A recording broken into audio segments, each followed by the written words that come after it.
Good afternoon, everybody. So my name is John Burkholtz. I'm a senior field conservationist at Zoo New England, and I'm here with my colleague, Shantae Upchurch, and she's our seasonal turtle technician here in the Boston area.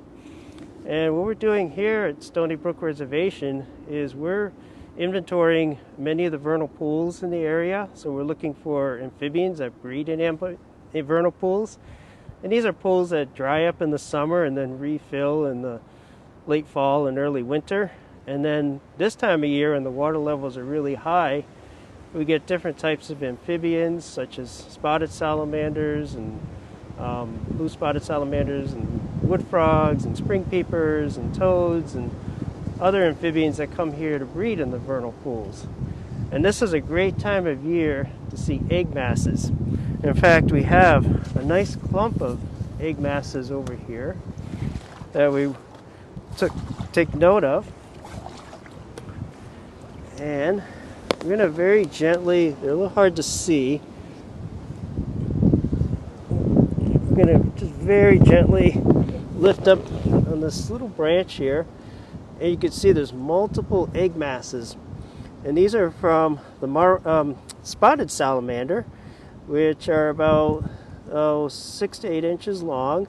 They're black with yellow spots, and they come here to the vernal pools to lay their eggs. And these eggs were probably laid last week, and I don't know if you could notice, but you could actually see the embryos developing inside this gelatinous egg mass.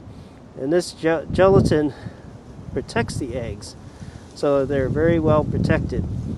And probably in about a week or so, these guys will hatch out, and they'll look like little tadpoles. Yep, one just wiggled a little bit. And they have gills, and they'll be able to live underwater for several months. And then as this pool dries up, these guys will transform into the land stage, into like a miniature spotted salamander, and then spend the rest of the next several years growing into the adult size spotted salamander. So this is pretty neat. And this species, as well as blue spotted salamanders, marbled salamanders, Jefferson salamanders, all found in Massachusetts, only breed in vernal pools. And vernal pools don't have any fish, so fish won't prey on these guys. And so they're kind of a very unique life cycle. So, is this a threatened or endangered species? Spotted salamanders are not. However, the yellow spotted, I should say, are not state listed, but the blue spotted salamander, Jefferson, and the marbled salamander all are state rare species. And they also use vernal pools to breed and lay their eggs. So vernal pools can hold some rare amphibians for sure. In addition to, we've seen wood frog tadpoles in here. And wood frogs are the only frog that are only breed in vernal pools, or pools without fish and that dry up in the summer in most cases.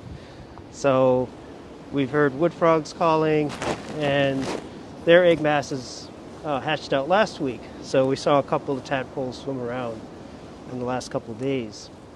So we're just going around and just seeing there's certain pools that we can get special certification with the state if they're not already certified with the state, and document evidence of breeding amphibians, and then submit that to the state for potential certification, or you could say no, the state will know that these pools do harbor amphibians and breeding amphibians at that. So there's a number of pools here at Stony Brook that certainly qualify for that special certification. And the other project we're working on is the spotted turtle project. And spotted turtles are small, maybe about 5 inches long, with nice yellow spots. So the turtle version of a spotted salamander. Only spotted turtles are found here as well. And because we're surrounded by the city, they're quite uncommon. They're pretty rare. They're not as common as painted turtles. Sometimes people call them sun turtles, but they're painted turtles. You might see them more often in city parks, but spotted turtles are a little more secretive and require a little more special habitats. So what we're doing is we're doing a trap survey, and Shantae's gonna check this trap. We haven't caught anything in this trap.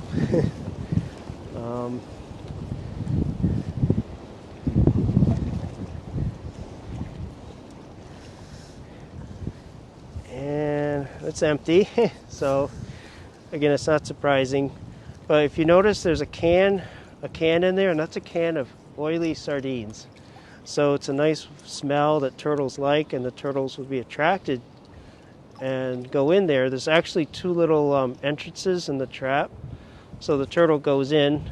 They can eventually find themselves out of there if they try hard enough, but we check the traps every day. And because turtles need to come up the surface to breathe air, we stake the trap in, and we put a pool noodle in there, so that way the trap can always stay at least somewhat floated so the turtles can breathe. And then if we find a turtle, we'll do all kinds of measurements. We'll take weights and lengths and take data, look at the data, the habitat surrounding the trap, water temperature, water depth, all those things we'll know. At our other pool across the way, we did catch several turtles in the last few days. So we were very happy with that, both males and females. And our goal is to hopefully find turtle nests. So we hope to track some of the females. And the way we do that is we have a little tiny transmitter that's glued onto the shell. And Shantae has a nice device. You could talk about that. Yeah, so this is our bio tracker. So we put in, let's see here. We put in the frequency that corresponds to the radios for the turtles that we're trying to find. Let's turn it on here so so you guys can see. So let's see here. We put in the frequency 150,382, and we turn it all the way up and use our antenna to get a good sense of the direction where the turtle may be located. So you can hear the pings, and the louder the ping, it's a good indication of the turtle being in that direction. So you pretty much just have to move the antenna around and move closer if you think it's coming from that direction. And this is pretty much what we use to help find the turtles. I had a question come in. You mentioned we're Stony Brook in Boston. Someone said it's so cool to have this close to home. Are there things we can do at home to protect reptiles and That's a good question. Yeah. I think one thing, because I can put a plug in for the zoo, but to become a zoo member and to support the zoo, because that'll really help our field conservation projects, the work that we do here. And certainly I know like DCR, they'll have like cleanup days and different things going along those lines. So certainly any events that DCR has, certainly supporting them. So yeah, just kind of thinking, how we can help locally. And you can go online and see some of our other conservation projects that we're working on, both in the Boston area and the surrounding suburbs as well. And there was another one asking if we have turtles on exhibit at either Franklin Park or Stone Zoo that they can see when they visit. Yeah, so I know in the summer months they do have some captive spotted turtles at Children's Zoo, and they had a turtle pond there that they would put them out in the summer months when it's fairly mild out. They also had a Blandings turtle and a slider that they also put on exhibit. So and then the ADC, when that opens, we did have our Blandings head started turtles in there, as well as the brooder barn at Children's Zoo. Now, obviously it's Earth Day, we're out here in April, but are you, as field conservation team, going out year-round to do these types of surveys? Yes. So we radio track. For the turtles, we radio track year round. The turtles do hibernate under the ice, and we actually can, when the ice is solid enough, we could walk on the ice and actually point the transmitter or the receiver there and find out exactly, within a couple feet anyway, of where they're hibernating. We don't disturb them when they're hibernating, obviously, but and then we track them in the spring, in the summer, in the fall, and just see what habitats they're using. And a particular importance is where are they nesting. We really don't know. We did find one nest last year. We hope to find others to see what these turtles are using for their nesting habitat. And then the vernal pool surveys are done in the spring when we're able to see egg masses and larvae, wood frogs, or other salamander species. So. And what should people do if they see a turtle trying to cross a road near home? Okay, so nesting season is coming up for turtles, which usually starts the end of May, goes right through June, sometimes even early July.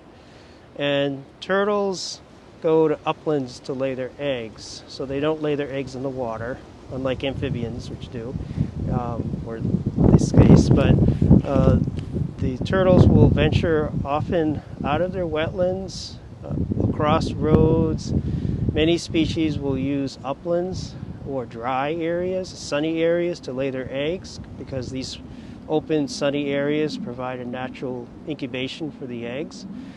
And many times people see them crossing the road, so they automatically think, oh, the turtle should go back in the pond, but they think it came from, or where it looks like it came from. But in fact, the turtle pretty much knows where it wants to go. So if it's going away from the pond into maybe a dry area in the forest or a field, you just want to help them across the road in the direction that they're going.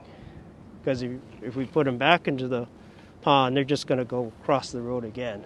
So once they're on the move, they have a good idea where they want to go or where they want to head. So just help them go in the direction they're going to across the road, as long as you pull over safely, of course. I think we have maybe another minute or so, or we can start wrapping up unless there's anything else you would like to talk about before we sign off. Yeah, it's just a unique area in Boston here. You can see it's all wooded, and there's other wildlife. I'm not a birder, but there's plenty of bird species here. There's deer, there's fox, there's coyote, there's obviously skunks and raccoons, but there's other wildlife that utilizes this forested area as well. Okay. Well, thank you both for taking us along on this survey. Oh, thank you. Thank you, and happy Earth Day. Yeah, happy Earth Day. All right, thank you. Thank you.